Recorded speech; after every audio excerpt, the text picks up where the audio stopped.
गरीब किसान। एक गांव में एक किसान रहता था। वहाँ पर 2-3 साल से बारिश नहीं हुई थी, जिस वजह से वहाँ की सारी ज़मीन सूख चुकी थी। किसान बहुत दुखी था क्योंकि वो अपने ज़मीन के ऊपर कोई फसल नहीं उगा पा रहा था। सर्दी का मौसम था। आज किसान पेड़ के नीचे आराम कर रहा था।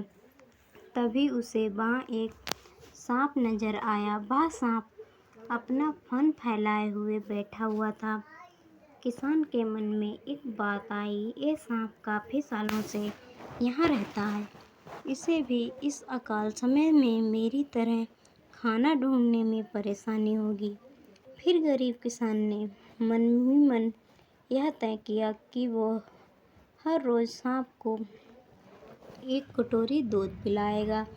अगले ही दिन किसान एक कटोरी में दूध ले आया और सांप के बिल के पास रखकर कहने लगा, हे नागराज, आपको मेरा प्रणाम। मैंने कभी ध्यान नहीं दिया कि आप भी यहीं रहते हैं। सूखे की वजह से मैं तो परेशान हूँ और मुझे लगता है आपको भी परेशानी हो रही होगी। इसीलिए अब से मैं रोज़ आपको एक कटोरी दूध पिलाया करूँगा। ये बोलकर किसान ने वो कटोरी वहीं छोड़ दी और वहाँ से चला गया।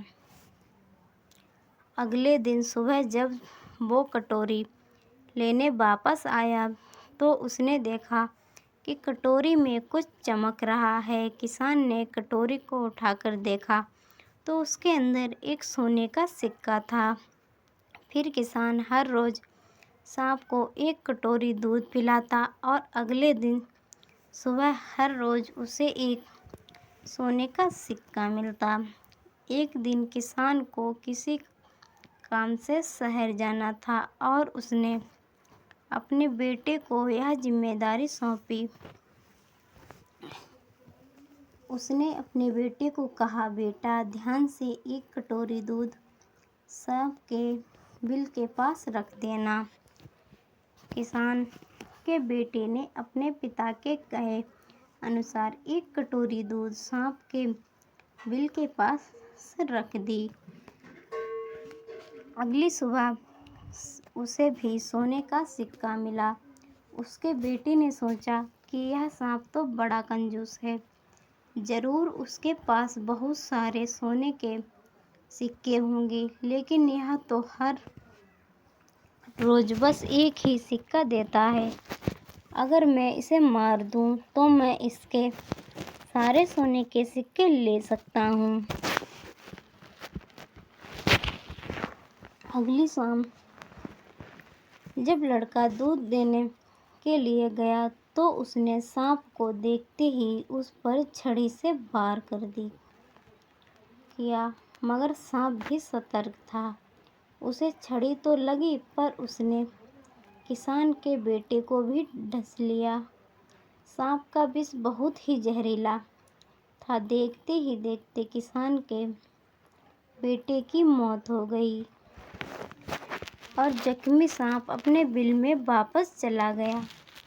जब किसान वापस लौटा कर आया तो उसने अपने बेटे की मृत्यु के बारे में पता चला।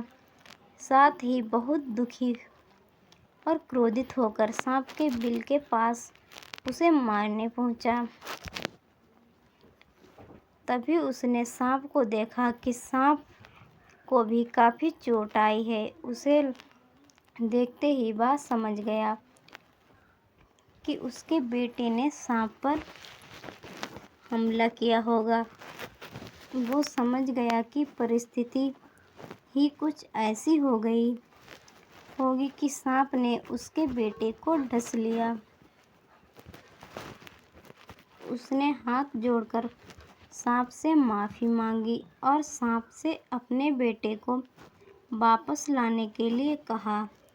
थोड़ी देर बाद सांप अपने बिल में जाकर बाहर आया और उसने सांप को एक जड़ी बूटी दी। किसान को एक गरीब किसान जड़ी बूटी लेकर अपने मरे हुए बेटे के पास गया और उसने उसके नाक के पास वो जड़ी बूटी रखी। थोड़ी देर बाद उसका बेटा खांसता हुआ उठ खड़ा हुआ। जिंदा होने के बाद किसान के बेटे को उसकी गलती का एहसास हुआ।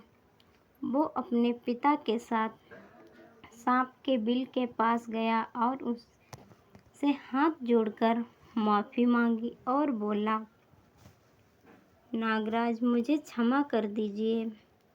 अब मैं किसी भी पशु पक्षी या जानवर पर हमला नहीं करूँगा। मुझे क्षमा दान दें।